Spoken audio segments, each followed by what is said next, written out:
Yo, what's up? So, mayroong nag-request sa akin na i-bike ko daw yung bago na bisikleta ng Beta. Yung Beta, nakalahi ko. Beta Alien.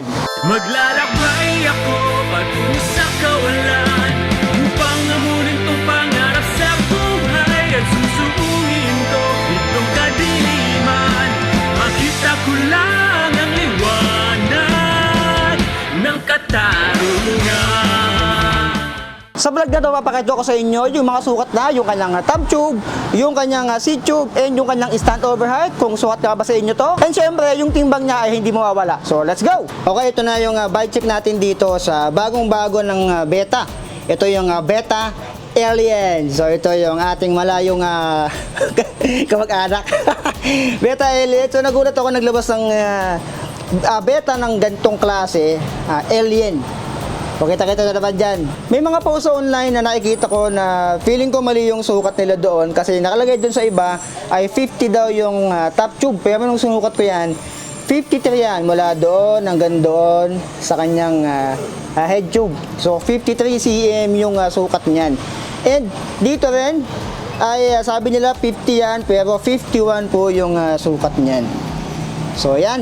Yung stand overhead naman ito sinukat ko din 750 millimeter. So, dun pala makikita nyo na magkakaroon na kayo ng ideya kung sukat sa inyo to. Alam naman natin na ang mga fixie, malalaki talaga mga sukat niyan. So, bihira makita ng mga fixie na 44, 45, mga gano'n. Mostly mga pang matatangkad talaga yan. So, yung material na ginamit dito ay nakakatuwa dahil hindi ito bakal. Ito ay alloy 6061 na yung material. And kita-kita nyo dito kung gusto nyo maglagay ng bike sa likod, meron dito, ayan may nakaabang.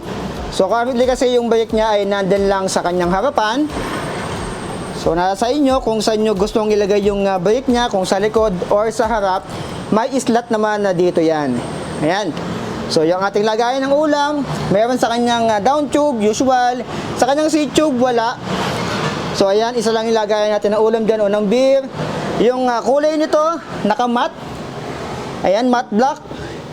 Ito, matte din dito, yung Beta niya parang may pagka-silver, tignan. And may kulay dito sa kanyang down tube, sa top tube niya. Keeper edition na rin pala to. Ayan. So, keeper edition na rin pala itong binabike check natin. Itong yung color black. Meron tong color parang white or milk. Mas maganda sana yung kulay nun. Pero ito na lang natira dito kay Budget Bikes Cavite. So, tignan natin. Yung mga kulay nito, na-available pa po sa screen kung ano yung mga dapat na kulay nito. Alam ko, meron itong 4 or 5 yata. Pero last one na kasi ito dito sa Budget Bikes Cavite. So, baka mag-restock sila nito. Head tube naman, ayan yung logo ng Beta. Yeah. Straight lang yan. Ayan, napakasimple yung design. Yung kanyang crankset, ito ay bakal, 48 teeth. And silvering na rin yung kanyang BB dyan. And ito ay naka-square taper pa rin. Beta, 165mm. Bakal din to.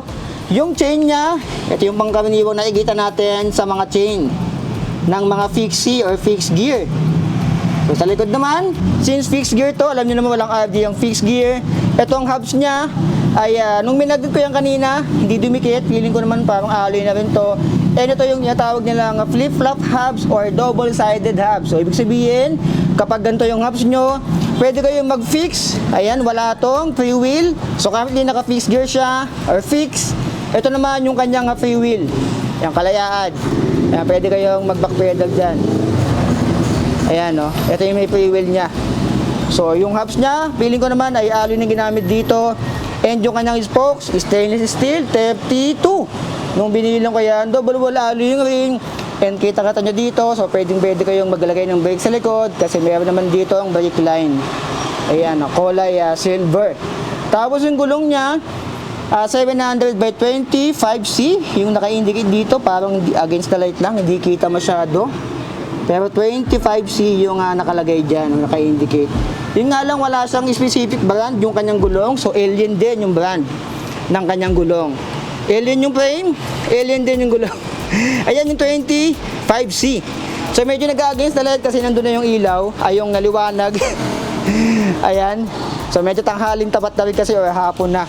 So, dito, alam niyo yan, ito naman yung kanyang so sa kabila, wala itong yung pangkaraniwan na nakikita natin sa mga fixed gear ng mga budget, yung meron dito ang libreng side stand.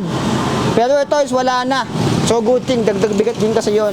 Kasi minsan may nakalagay din na parang slot na naka-welding, doon kasi wala na.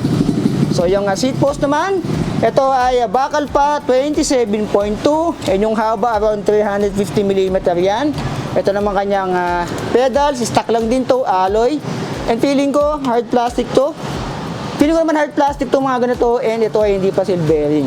Yung kanyang seat post, ito yung madalas kong sabihin sa mga vlog ko. Ito yung nilalost pag nagtagal-tagal, pag nakakita kayo ng ganyang setup, ayan. So nilalost dyan, ganito yung seat post ni Battle Hopper. Noon, yung stock niya. Kasi nung nakatagalan, gumagano na siya. So para na siyang mag-ewang pag nagtagal. Yung upuan, Pantera. Yung ginamit dito. And tignan nyo naman, may cooling system ng itlog nyo dyan.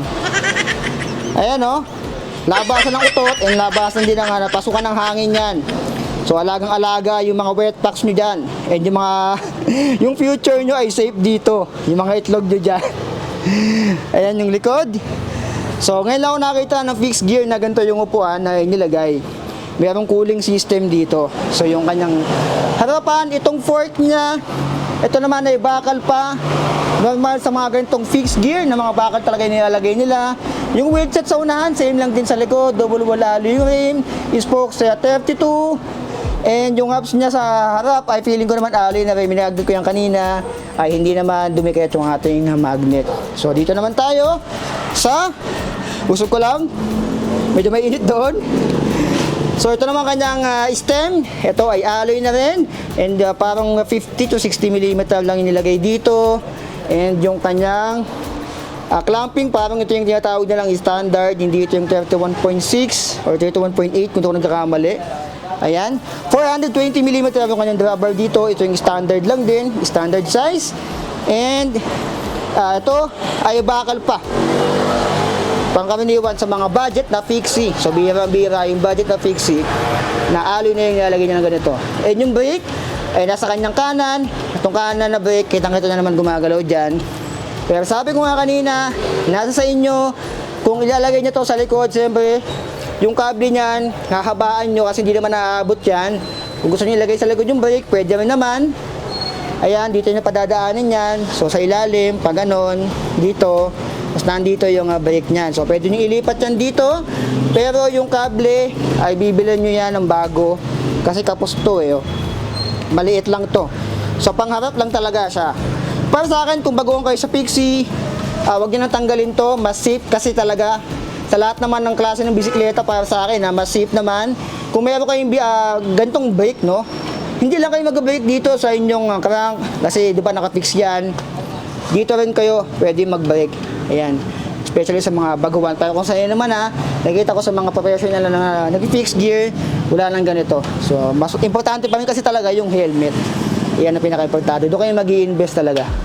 So, ayan. Alamin natin yung timbang na to ni Beta Alien. So, tingnan natin kung gaano siya kabigat kasi alloy na to. So, tingnan natin. Okay, timbangan natin. Si Beta Alien. So, 0-0. So, ayan. 3, 2, 1. Dahan-dahang angat lang para hindi mabigla. Ayan. Okay. So, tignan natin yung kanyang timbang. Uy. Ayan. So, around 13. Kung di ako nagkakamali dun sa nakikita ko. Ayan. Ito yung 10, 11, 12, 13. Ayan. 14, 15. So, parang saktong 13 siya. 13 kilogram lang siya. Yung Beta Fixie na to. So, ayan. Anong masabi nyo sa timbang niya? 13 kilogram. Malamang kung ginawa itong bakal, ay mas bibigat pa to. Siguro mga around 14.5, mga ganun. Estimate ko lang. Okay, yan yung timbang. 13 kilogram lang siya. So, kung bakal to, malamang sa malamang, papalo ng 14 kilogram. So, anong masabi nyo dito? So, yung presyo, bago natin makalimutan. So, dito nga pala to sa Budget Buys Cavite. Dito tayo madalas mag-update sa Pato Terona, Diamond Village. Ayan. Imos Cavite. Ito yung presyo niya. So, Beta Alien Fixie, 5,700 pesos. With freebies na yan. Kung ako nagkakamali, yan yung helmet, chain guard, arm sleeve, and kung ano-ano pa. So, 5,700. Pwede nyo man itong orderin via Shopee. Yung Shopee link ay nandyan sa video description, nasa comment section. Kung nasa Luzon, Visayas o Mindanao kayo, pwede kayo umorder nito. Kung malayo kayo, so nasa sa inyo, pwede nyo puntahan dito sa Budget Buys Cavite. Ayan, yung kulay na nandito ngayon ay kulay black. Meron to nga parang ibang kulay. Pinanagustuhan ko doon yung parang milk na kulay niya or white. So currently black kasi. Ang una daw nabili dito ay yung color parang milk. Para sa akin milk siya, hindi siya literal na white eh. Milk color siya eh. So ito yung keeper edition na agad to. So 5,700 pesos. Alam ko meron pang parating dito na isa na ibang brand naman, Veloci yata yun, Fixie. So tingnan natin yung pagdating nun. Tingnan natin kung mas mura yun dito or kung mas okay yun. So ngayon, ito muna ang budget natin dito sa Budget Buys Cavite. Beta Alien 2023 Keeper Edition. So pinaka nakakatuwa ko dito ito. Ito yung pinaka natutuwa ko dito. Ayan, merong cooling system ng mga itlog nyo. So secure dito yung inyong mga Excel. Charot lang. So ayan, ito dito nga pala yan sa Budget Buys Cavite. Ayan, ito yung address nila. Block 41, Lot Q, Phase 1, Diamond Village. Ayan, Buto F, Golden City. Pwede nyo rin silang i-google. So searchable naman sila sa Google, nasa inyo. And kung gusto nyo nga palang i-home credit yan, pwede kayo mag-home credit dito. So sa home credit, nagkautang nga, nagkabisikleta ka naman. So ano masabi na dito? Like, comment, share, and subscribe. So be it. I love you. Yung link nito nandiyan sa baba. Yung Shopee link. Signing out.